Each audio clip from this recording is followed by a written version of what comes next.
Right, Ian. So bar chords in a major key.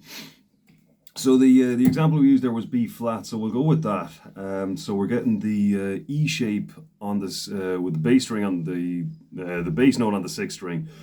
So that brings us up to the sixth fret for B flat. So we've got chord of 1, major. Then chord of 2 is going to be minor. So that's going to be up 2 frets and make it a minor for C minor. Chord of 3 is also minor, D minor in this case. Then we're coming up by 1 for the 4 major, 5 major, or you can put the 7 in there as well if you want. Then 6 minor, so that's the relative minor. So you remember we were back here, 6th fret, that's the first, right? And the relative minor is always 3 semitones down from that. So there with an E minor shape for G minor.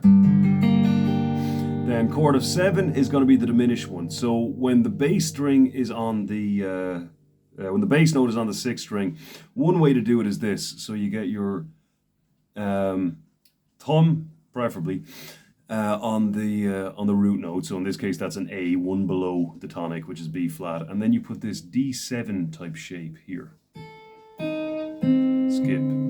Skip.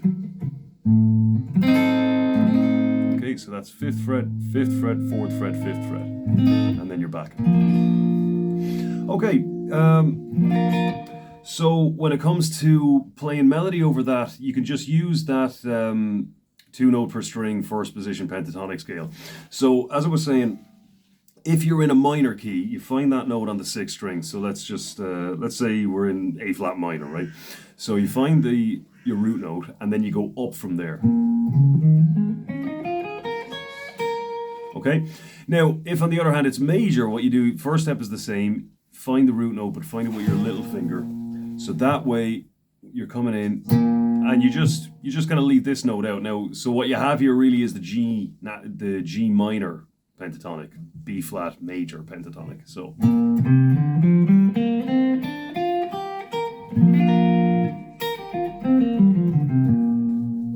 Okay.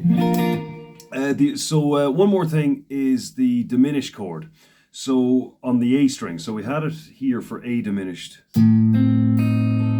But let's say you have something like E diminished or something like that. So you can't really do that down here because you can't bring that B note down any further. And you're better off not going up this high as well, right? So let's say you want E diminished. So we're going to get the root note on the A string, so that's 7th fret. And so just remember where it comes from, right? So you've got there's your E minor, there's the 5th, so back it goes. Now, I'm not saying you should play it like that. The way it should be played is middle finger comes up here to the flattened 5th, third finger goes down for the minor third, and your little finger stays there.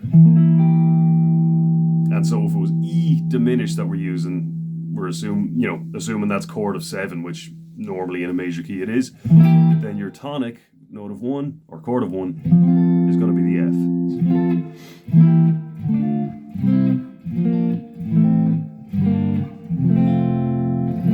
So yeah, see about that formation of chords then. So you've got starting on the E major shape, that is. So chord of 1, 4, 5, 6, 7, back to 8. Or you could go chord of 1, chord of 2, 3, 4, 5, 6, 7, 8.